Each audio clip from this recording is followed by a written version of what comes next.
साथियों, फिर से ज्ञान गंगा एकेडमी में आपका स्वागत है। आपको अधिगम के विषय में मैं पिछली कक्षा में परिभाषा, अर्थ, विशेषता और कारक बता चुके हैं। पुनः हम फिर उसी से रिलेटेड आज अधिगम के प्रकार, अधिगम के क्षेत्र के बारे में जानकारी देंगे। आइए हम सब बोर्ड की तरफ देखते हैं। अधिगम के प्रकार देखिए साथियों, अधिगम में एक शाब्दिक अधिगम बताया गया है, दूसरा गत्यात्मक अधिगम बताया गया है और तीसरा समस्या समाधान अधिगम बताया गया है। अधिगम का बहुत विस्तार रूप है, अधिगम असीमित है, इसीलिए इसको जन्म से और मृत्यु तक के साथ जोड़ दिया गया है कि ये जीवन पर्यंत चलने वाली प्रक्रिया है, जब तक अंतिम सांस हो। ये बात आती है कि अधिगम को हम कितने रूप में जान सकते हैं। तो देखिए साथियों, अधिगम को हम बहुत शब्दों से इंगित करते हैं। उनमें से बहुत ऐसे शब्द हैं जिनको आप जानते हैं, लेकिन भाषा के रूप में आपको इंडिकेट करना होगा। क्यों? क्योंकि एक होता है, आपने नाम सुना होगा, यांत्रिक अधिगम। क्या होता है? यांत्रिक अधिगम। अब आप सोचते होंगे कि ये कैसा अधिगम है।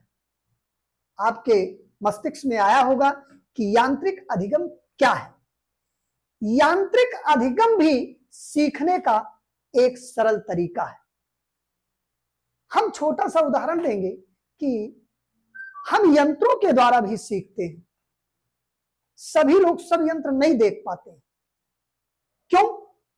क्योंकि आप एक छोटा सा, अगर टेक्निकल हैंड में आप मोबाइल को ही नाम ले लीजिए, तो सबसे पहले हम सब मोबाइल चलाना नहीं जानते थे, लेकिन जब मोबाइल मेरे हाथ में आया तो हम उससे काफी चीजों को सीख गए कि एक दूसरे के द्वारा मैसेज का आदान प्रदान करना, एक दूसरे के से बात करना, ये हमारे अधिगम में जुड़ गया। उसके बाद आप आता है सार्थक अधिगम। अब बात सार्थक की भी आती है। क्यों? क्योंकि हमें बहुत ऐसी चीजें हैं, हम उनके द्वारा भी सीखते हैं। अगर हमें कोई पॉजिटिव बेस में इन चीजों को प्रयोग करने के लिए बताता है, तो हम उनको अपने व्यवहार में परिवर्तन के द्वारा सीख जाते हैं। फिर आता है तीसरा आपका तार्किक। देखिए, तार्किक की बात की गई है। क्यों? क्योंकि हम तर्क के आधार पे भी सीखते हैं। क्योंकि आप देखते हैं, कभी कभी टीचर आपसे गणित हो या विज्ञान हो, वो थोड़ा घुमाव फिराव के द्वारा क्वेश्चन करता है। जैसे गणित में गिनती को इधर उधर पलट के पूछ लेता है, तो हम क्या करते हैं, उसको अपना दिमाग दौड़ा के और उसको देखते हैं कि संख्या आगे पीछे कर दी गई है और हमको उसको सिखाने के लिए प्रेरित किया जा रहा है, तो हम उसके द्वारा भी सीख लेते हैं। फिर आती है बात खोज परख। खोज परख। अब देखिए, ये खोज परख की बात क्यों आ गई? हम, कोई जरूरी नहीं है कि वैज्ञानिक ही जाके काम करने लगते हैं। शुरू में भी बच्चे अपने घरों में खेल खेल में भी सीखते हैं। आपने अपने बचपन में देखा होगा कि बच्चों का एक ग्रुप होता है और आप सब छुप के जो गेम खेलते हैं, एक दूसरे को ढूंढते हैं, तो उनके माध्यम से आपके अंदर नई सीख पैदा होती है क्यों? क्योंकि ऐसे ही हम उसको जब अपने व्यवहार में परिवर्तन करेंगे तो हम अपने पढ़ाई में भी जाएंगे, तरह तरह का पढ़ के और उनमें भी क्वेश्चन ढूंढेंगे, तो हमें वहां पे और एक नयापन आएगा जिससे हम उसको कंप्लीट तैयार कर लेंगे, जो हमें परीक्षा में भी काम करेगा। उसके बाद अन्वेषण, एक शब्द आता है अन्वेषण। इसको हिंदी में तो अटपटा लगता है, लेकिन इंग्लिश में इसे डिस्कवरी कहते हैं। अन्वेषण, देखिए ये भी एक डिस्कवरी चैनल आप देखते हैं और चैनल में कई प्रकार के जीव जंतु दिखाए जाते हैं। सब जीव जंतुओं के बारे में आपको जानकारी दिया जाता है। आप उस पर ये देखते हैं कि किस तरीके का एक जीव दूसरे से, दूसरा जीव तीसरे से किस प्रकार संबंध है। और अगर हम वैसे देखें तो हम ये नहीं संभव कर पाते कि हर एक जीवधारी या इस तरीके के जो प्राणी हैं वो एक साथ रह लेते हैं। उसके बाद आती है परीक्षा, जिसे हम इंक्वायरी कहते हैं। परीक्षा हम इसके द्वारा भी अधिगम करते हैं। क्यों? मैंने आपको बताया कि अब भी आप अपने ही घर में देख लीजिए, बच्चे स्कूल जाते हैं और उनको स्कूल में भी होमवर्क मिलता है, और गार्जियन क्या करते हैं? अगर उनके दिए हुए कार्यों को अगर गार्जियन ठीक से चेक करे कि हमारा बच्चा स्कूल जाने के बाद क्या करता है, तो उसको निरंतर एक ध्यान में आएगा और पर डे जब वो दिन प्रतिदिन अपने बच्चों के साथ कार्य करेंगे तो उनको एक सीख मिलेगी कि इसके द्वारा हमारा बच्चा क्या सीखता है। और निश्चित ही अगर वो ये कार्य बार बार दोहराता है, इंक्वायरी के द्वारा बार बार पूछता है, तो निश्चित है उस गार्जियन को भी सीखने का मौका मिलेगा और उस सीखने के माध्यम से उस बच्चे पर भी असर पड़ेगा कि हमें अब अपने कार्य को अच्छी तरीके से करना होगा, नहीं तो मेरे घर वाले हमसे जरूर ये पूछेंगे। और यही दायित्व हर एक स्कूल के शिक्षकों का होगा कि कैसे किया जाए। बच्चों में जब ये भावना आ जाएगी कि हमारी हर तरीके से, हर लेवल से इंक्वायरी हो रही है, तो वो निश्चित अपने उद्देश्य लक्ष्य के प्रति जुड़ जाएंगे और काम को करेंगे और वहां पर लर्निंग सबसे सुटेबल होगा। फिर उसके बाद सृजनशील, क्रिएटिव, बहुत अच्छा शब्द है। सृजनशील बनना चाहिए। हम सृजनशील के द्वारा भी सीखते हैं। क्रिएटिव माइंड, क्रिएटिविटी हमारे अंदर जब तरह तरह के हर एक बिंदु पे काम करने का इंटरेस्ट होगा, पढ़ाई चाहे सांस्कृतिक कार्यक्रम हो, चाहे समाज के प्रति कोई कहते हैं कि किसी की सेवा करने के प्रति हो, नहीं तो हम और भी लोग जानवरों का भी सेवा करते हैं, उन सब के प्रति अगर हम कार्य करें तो उनसे भी मुझे अधिगम प्राप्त होगा और ये आपके जीवन में काम भी आएगा। उसके बाद सूचना संसाधन अधिगम, एक लास्ट अधिगम है वो सूचना संसाधन अधिगम। ये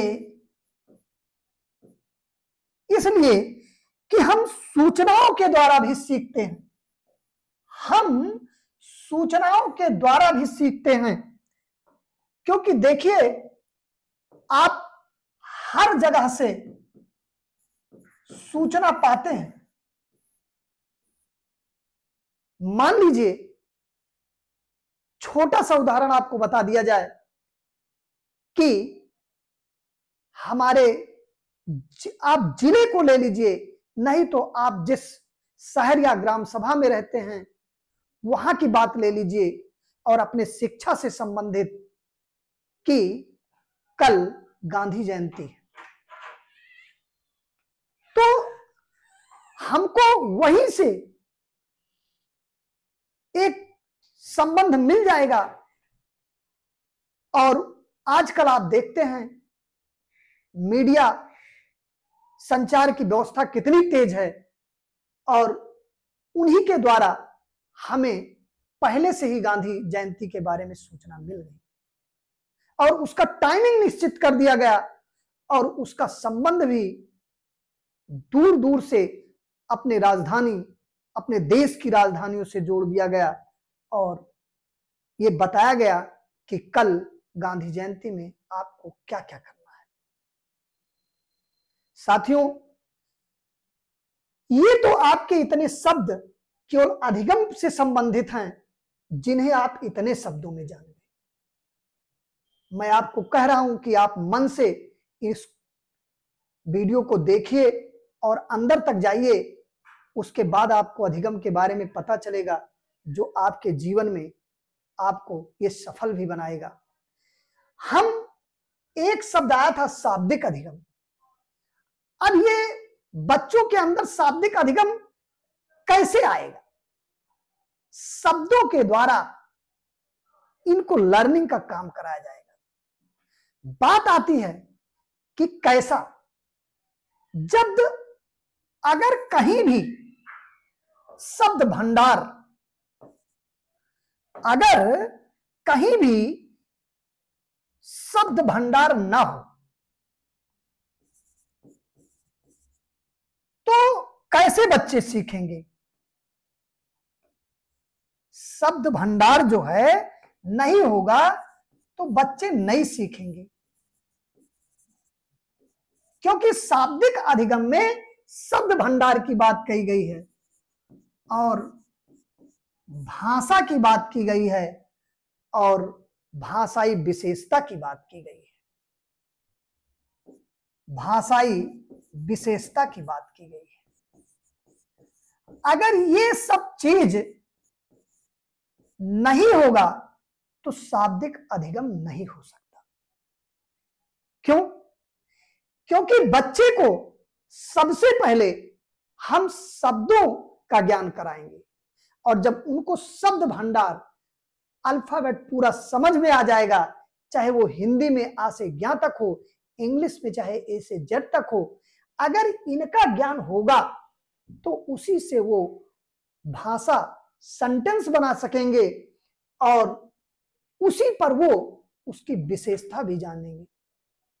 मित्रों, इसीलिए शाब्दिक अधिगम जो वर्बल लर्निंग होता है उसको हम कई माध्यमों से जानते हैं। जैसे मान लीजिए, ये इसलिए कहा गया है कि बच्चा पहुंचता है तो आप ये सोचते होंगे कि बच्चे को आ से ज्ञ तक नई जानकारी है, लेकिन उसे कविता याद है।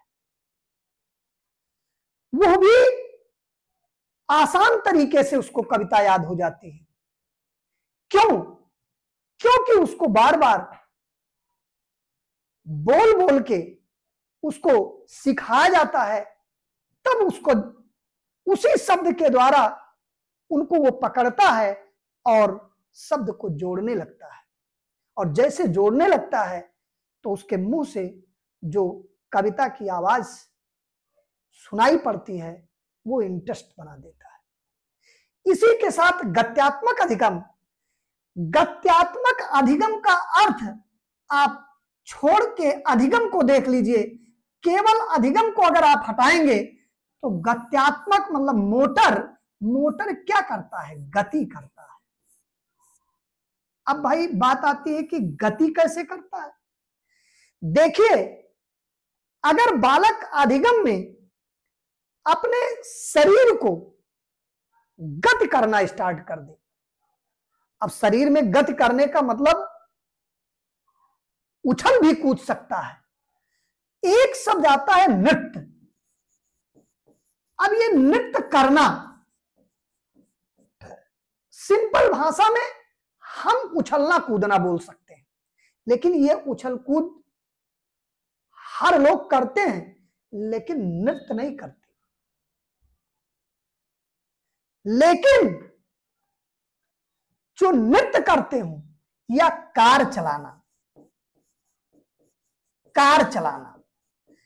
अगर आपके शरीर गत नहीं करेगी तो आप कार नहीं चला पाएंगे।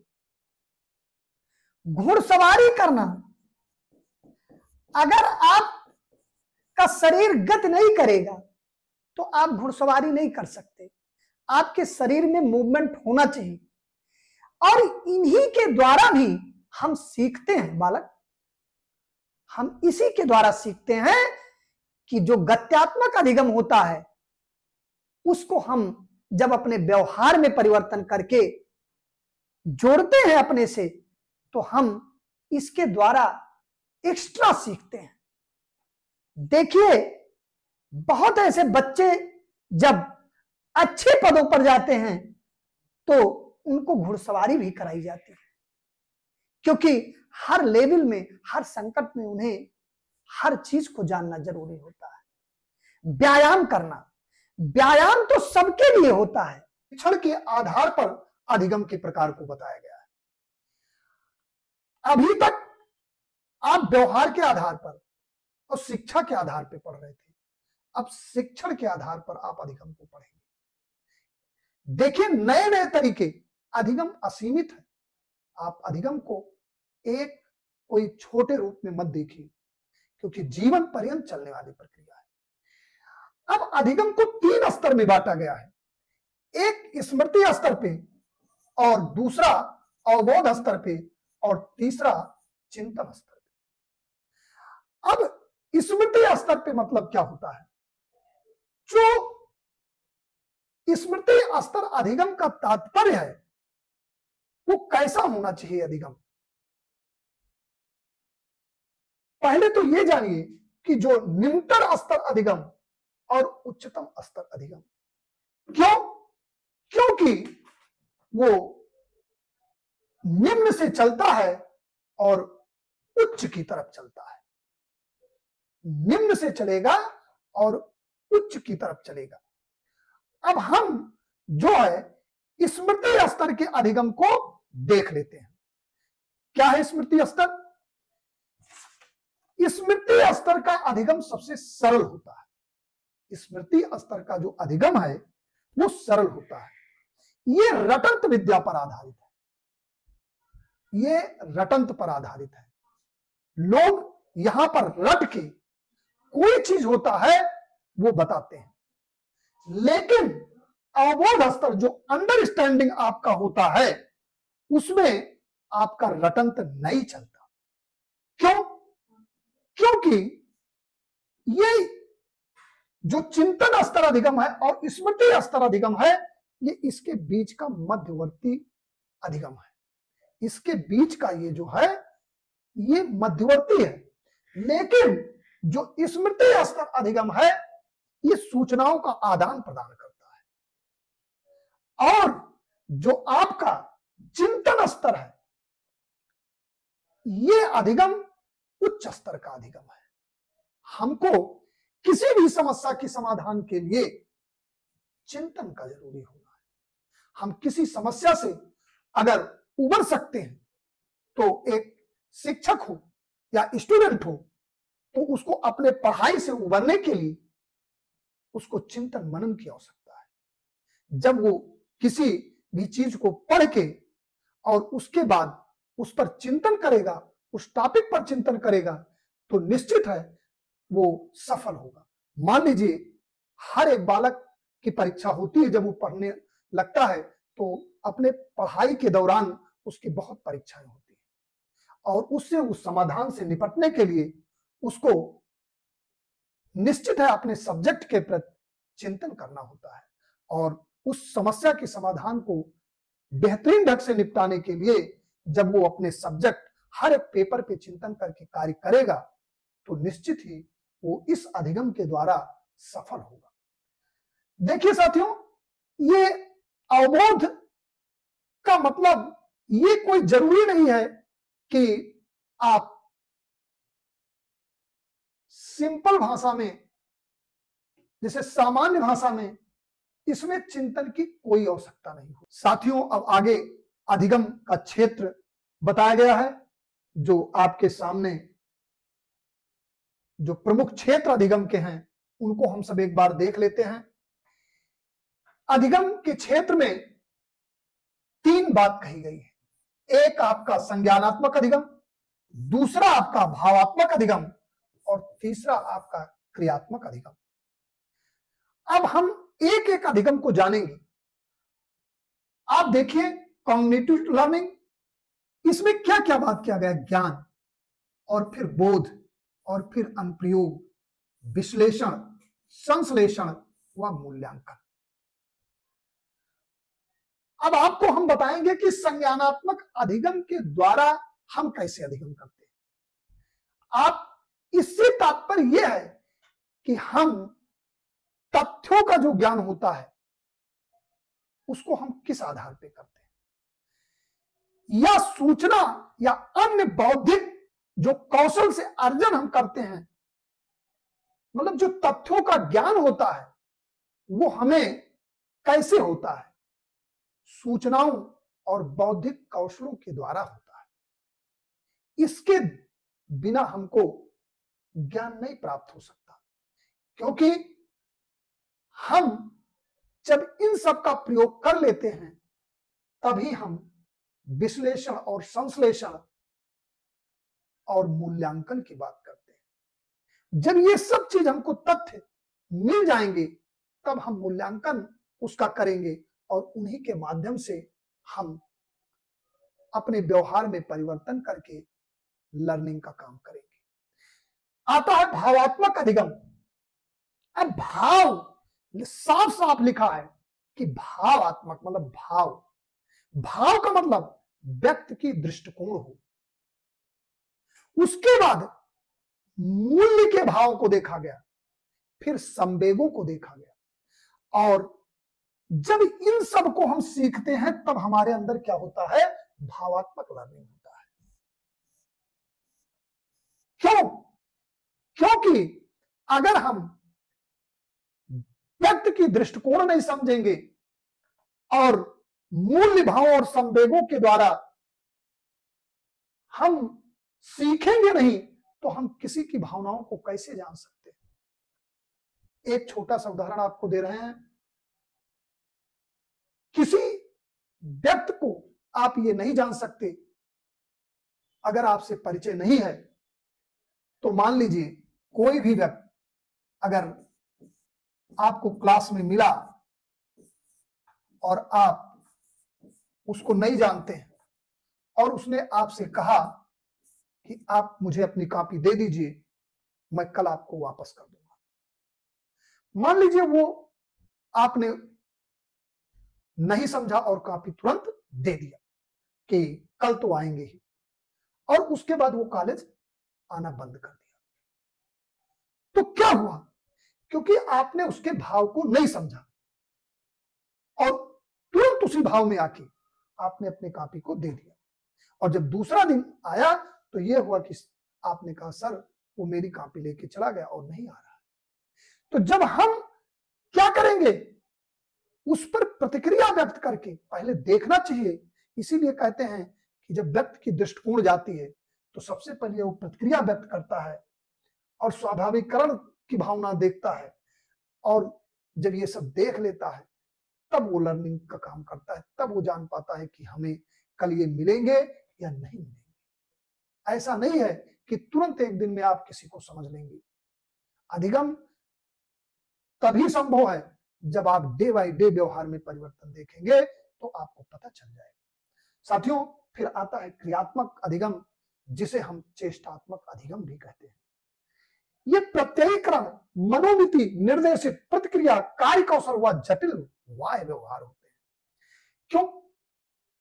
आपने कहा कि ये कार्य कौशल व जटिल वाह्य व्यवहार, बहुत जटिल, और वाह्य मतलब बाहरी व्यवहार, तो निश्चित है भौतिक से जुड़ेगा।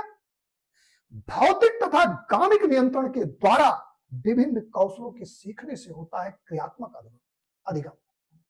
किससे? भौतिक और गामिक नियंत्रण के द्वारा जब हम विभिन्न कौशलों से सीखेंगे और उसको अपने में परिवर्तन लाएंगे तो वो क्या होगा, आपका क्रियात्मक क्रियात्मक अधिगम का मतलब कार्य करके सीखना, इसीलिए गामक प्रक्रिया कही गई है। और इसी के साथ साथियों, अब ये आपका अधिगम का आज प्रमुख क्षेत्र और प्रकार अब समाप्त हो गया। अब हम इसके अगले टॉपिक में गायने के सोपान के नियम पढ़ेंगे। और साथियों, आपसे रिक्वेस्ट है कि आप हमारे चैनल को देखकर सब्सक्राइब करें और थंबनेल की बटन दबाएं। जय हिंद।